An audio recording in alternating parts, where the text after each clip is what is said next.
क्या पाकिस्तान में इस वक्त न्यूक्लियर से लाखों जिंदगियां खतरे में हैं? अगर नहीं है तो फिर इजिप्ट से बोरोन क्यों मंगाया जा रहा है? ये जो पहाड़ी आप देख रहे हैं, इस पहाड़ी के भीतर पाकिस्तान का न्यूक्लियर प्लांट है। न्यूक्लियर बॉम्ब्स यहां पाकिस्तान के बनते हैं। ये पूरा संयंत्र है, यहां पाकिस्तान के न्यूक्लियर वेपन्स रखे हुए हैं। लेकिन 11 तारीख को यहां एक धमाका होता है और इस धमाके के बाद से ऐसा कहा जा रहा है कि न्यूक्लियर जो वेव्स हैं, रेडियो एक्टिव वेव्स, वो यहां से रिस रही हैं। लोगों को यहां उल्टी, दस्त जैसी शिकायतें होना शुरू हो गई हैं। पाकिस्तान ने अब तक इस बात को नहीं माना है, लेकिन पाकिस्तान ने अगर इस बात को नहीं माना है तो फिर इजिप्ट से जो फ्लाइट आ रही है, ये आप तस्वीर देख सकते हैं, फ्लाइट इजिप्ट से आई है, रावलपिंडी गई है। ये रावलपिंडी क्यों गई है, पाकिस्तान ये फ्लाइट क्यों गई है? ये बताई जा रही है कि इस फ्लाइट में बोरोन था, इजिप्ट से ये बोरोन आया है, क्योंकि दुनिया भर में सबसे अच्छा बोरोन इजिप्ट में ही मिलता है। ये तस्वीर आप इस फ्लाइट की देख सकते हैं कि Egypt airplane also came today mostly carrying emergency shipment of boron. Boron वो एलिमेंट है जो न्यूक्लियर की जो वेव्स होती हैं, रेडियो एक्टिव वेव्स जो होती हैं, उन्हें न्यूट्रलाइज करने के काम में आता है। 10 तारीख को यह भूकंप यहां पर रिएक्टर स्केल पर मापा गया। कहीं 4.0 नापा गया, कहीं 4.5 मापा गया, कहीं 4.6 मापा गया, तो कहीं 5 पॉइंट से थोड़ा सा ऊपर यह मापा गया। ये जो भूकंप का एरिया आप देख रहे हैं, ये एरिया वही है जो तस्वीरें मैंने आपको शुरू में उस पहाड़ी की दिखाई हैं। वहीं से रेडियो एक्टिव वेव्स का रिचना शुरू हुआ है। ये वो फ्लाइट है जो पहुंची है। इसके साथ साथ अमेरिका का एक S-350 भी पाकिस्तान पहुंचा है। अमेरिका ने विमान पाकिस्तान को दिया हुआ है, जिससे कि वो अपने न्यूक्लियर जो संयंत्र हैं, जो उसके प्रोजेक्ट हैं, उनकी देखरेख कर सके। ये भी ब्रेकिंग है। Reports indicate that A US B-350 AMS aircraft commonly used for nuclear emergency response mission was observed flying over Pakistan, raising regional tension. मतलब ये एक अमेरिका का विमान है जो किसी भी इमरजेंसी में, न्यूक्लियर इमरजेंसी में काम आता है। ये गवर्नमेंट ऑफ पाकिस्तान की का एक बुलेटिन भी इस वक्त सोशल मीडिया पर तैर रहा है। हम नहीं कह सकते कि ये फर्जी है या फिर असली है। इसमें लिखा गया है, confirmation of radio action leak at facility located in northern reason.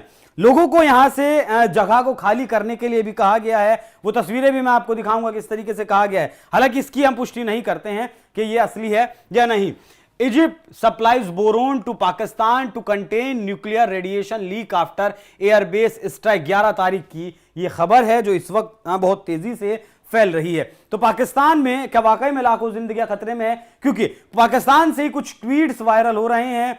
दीदी we have to evacuate our area for a few days. मतलब लोगों को यहां पाकिस्तानी आर्मी की तरफ से कहा गया है कि कुछ दिनों के लिए आप इस एरिया को खाली कर दें, क्योंकि इस एरिया के आसपास बहुत सारी आबादी रहती है। इस तरीके के बहुत सारे ट्वीट्स हैं, और भी ट्वीट्स हैं, दिखाइएगा जरा।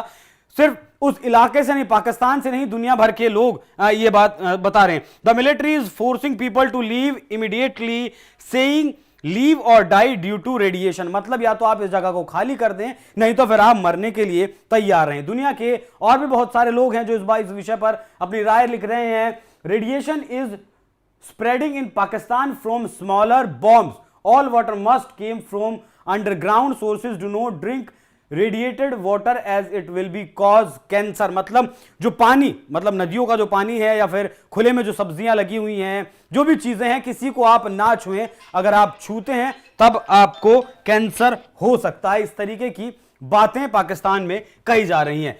एक और ट्वीट लिखा गया, कैसे दूसरों के लिए बनाए गए वेपन तुम्हें खुद को नष्ट कर सकती हैं। पाकिस्तान इसका साक्षात उदाहरण है। अमेरिका से न्यूक्लियर इमरजेंसी सपोर्ट जहाज B-350 MS पाकिस्तान पहुंचा है। इजिप्ट वायुसेना द्वारा बोरोन भी पाकिस्तान में भिजवाया गया है। तो क्या अपनी एक छोटी सी जिद के चलते पाकिस्तान के जो रहनुमा है, या कहें कि जो पाकिस्तान की सरकार को चला रहे हैं, उन्होंने लाखों लोगों की जिंदगी को खतरे में डाल दिया है। When one side is bombing nuclear weapon storage facilities of the other and the other has no ability to retaliate left, then that's a clear cut victory in my books। Tom Cooper ये बात लिखते हैं। मतलब जब एक देश दूसरे देश पर हमला करता है और दूसरे देश के पास उसका जवाब देने की ताकत नहीं है। US national nuclear safety administration nuclear emergency support aircraft B-350 spotted in Pakistan. तो पाकिस्तान में अमेरिका का जो न्यूक्लियर इमरजेंसी हेलीकॉप्टर है वो पाकिस्तान में आखिर कर क्या रहा है। ये वो वीडियो है यहाँ के लोगों का, यहाँ जो भाषा बोल रहे हैं वो तो आप नहीं समझ पाएंगे। हमने भी इस भाषा को थोड़ा डिकोड करवाने की कोशिश की है और पता लगाने की कोशिश की आखिरकार ये लोग बोल क्या रहे हैं वीडियो को बनाते हुए। ये वो पहाड़ी इलाका है जहां वो पहाड़ी है, जहां वो न्यूक्लियर प्लांट है, जहां न्यूक्लियर रेडिएशन का रिसाव हो रहा है और ये लोग कह रहे हैं कि हमें जल्द से जल्द इस इलाके को खाली करने के लिए कहा गया है। अब डोनाल्ड ट्रंप की भी बात कर लेना जरूरी है, क्योंकि सबसे पहले भारत पाकिस्तान के बीच जो गोलाबारी चल रही थी, ऑपरेशन सिंदूर जो भारत ने लॉन्च किया था, उसे रुकवाने के लिए डोनाल्ड ट्रंप ही सामने आते हैं। After a long night of talks mediated by the United States, I am pleased to announce that India and Pakistan have agreed to a full and immediate ceasefire. Congratulations to both countries on using common sense and great intelligence. इसके बाद इन्होंने एक और tweet किया और उसमें इन्होंने उस बात का जिक्र कर दिया, क्योंकि पेशे से पहले पत्रकार रहे हैं तो सबसे पहले खबर ब्रेक करने की इन्हें एक आदत है। जिस दिन ये सीज फायर हुआ उस दिन भी 6 बजे भारत के रक्षा मंत्रालय को एक प्रेस कॉन्फ्रेंस करनी थी, मिश्री साहब को आना था बताने के लिए, लेकिन ये महाशय डोनाल्ड ट्रंप साहब 5:30 बजे अपने ट्रूथ हैंडल पर इस बात की जानकारी दे देते हैं। उसी दिन का वो ट्वीट मैंने आपको दिखाया है। कल फिर जब प्रधानमंत्री मोदी को रात 8 बजे मतलब जनता से संवाद करना था, भारत के लोगों के साथ जुड़ना था, तब ये महाशय 7:30 बजे आते हैं अपने ट्विटर हैंडल पर और जानकारी दे देते हैं, क्योंकि दोनों और कहते हैं कि दोनों देश न्यूक्लियर वेपन चलाने वाले थे, हमारी वजह से हमने लाखों जिंदगियों को बचा लिया। तो भारत की जो लाखों जिंदगियां हैं वो तो बची हुई हैं, लेकिन पाकिस्तान की जो लाखों जिंदगियां हैं उनका क्या होगा? क्योंकि जिस तरीके से भारी मात्रा में लगातार पाकिस्तान में बोरोन भेजा जा रहा है और उन इलाकों को खाली करवाया जा रहा है जहां वो धमाका हुआ था, इससे तो यह साबित होता है, कड़ियां जुड़ती हैं। हालांकि हम इस बात की पुष्टि नहीं करते कि वहां रिसाव हो रहा है या नहीं हो रहा है, लेकिन कड़ियों को अगर आप जोड़ेंगे, घटनाओं को अगर आप जोड़ेंगे तो पता चलेगा कि वाकई में वहां रिसाव हो रहा है। इसीलिए इजिप्ट से बोरोन मंगवाया जा रहा है।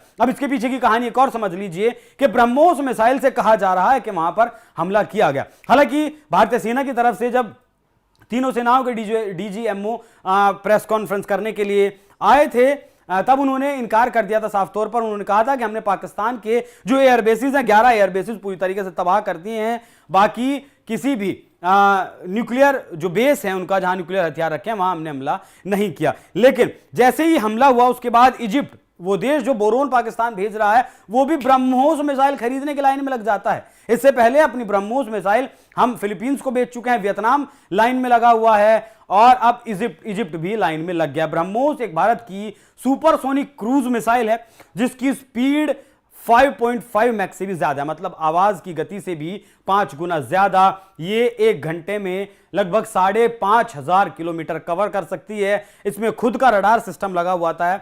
एक रडार सिस्टम से तो इसे भेजा जाता है, अगर वो रडार सिस्टम काम नहीं करता तो इसके अंदर भी एक रडार सिस्टम लगा हुआ होता है। इसका एक्यूरेसी रेट 1 मीटर है, मतलब जहां पिन पॉइंट आपने जिस जगह पर किया है उसी जगह पर ये मार करेगी। सीधी नहीं चलती है, अगर आपको बताऊं तो जमीन से मात्र 5 मीटर की ऊंचाई से लेकर 15 किलोमीटर की ऊंचाई तक ये जा सकती है। और लक्ष्य चाहे कहीं भी है, वो रास्ता कैसा भी है, पहाड़ी है, पहाड़ी के पिछली तरफ है या किसी सुरंग में है, जिस टारगेट को इसमें लॉक कर दिया गया ये उसी टारगेट पर जाकर फटेगी, क्योंकि इसमें रशिया का रैमजेट इंजन लगा है जो बहुत ज्यादा ताकतवर होता है। ये तो रही ब्रह्मोस की मिसाइल। उस ब्रह्मोस की मिसाइल जिसके बारे में कहा जा रहा है कि इसी ब्रह्मोस से ये जो धमाका आपने देखा शुरुआती तस्वीरों में उससे हुआ है। अब बड़ा सवाल है कि बोरोन पाकिस्तान में क्यों मंगवाया जा रहा है? अगर वाकई में वहां लीक हुआ है तो पाकिस्तान को अपनी जनता को संबोधित करना चाहिए, वाकई में वहां से लोगों को दूर करना चाहिए और जल्द से जल्द इसका निवारण करना चाहिए, उस लीक को बंद करना चाहिए, क्योंकि पाकिस्तान की आर्मी, पाकिस्तान की सरकार ये युद्ध मोल लेना चाहती थी, लेकिन वहां की आवाम की कोई गलती नहीं है। अब सवाल यह भी है कि क्या पाकिस्तान इसे लॉन्च करने वाला था, उसी से कुछ गड़बड़ हुई, वहां ये रिसाव हुआ, या फिर वो जो धमाका आपको दिखाया उस धमाके की वजह से वो रिसाव हुआ है? सवाल बहुत सारे हैं। इन सवालों की कोई भी पुष्टि नहीं करेगा, ना भारत सरकार करेगी ना पाकिस्तान करेगा। बस कड़ियों को जोड़ना और समझना आपके विवेक के ऊपर है। बाकी इस विषय पर आप क्या राय रखते हैं कमेंट कर में जरूर बताइएगा। नमस्कार।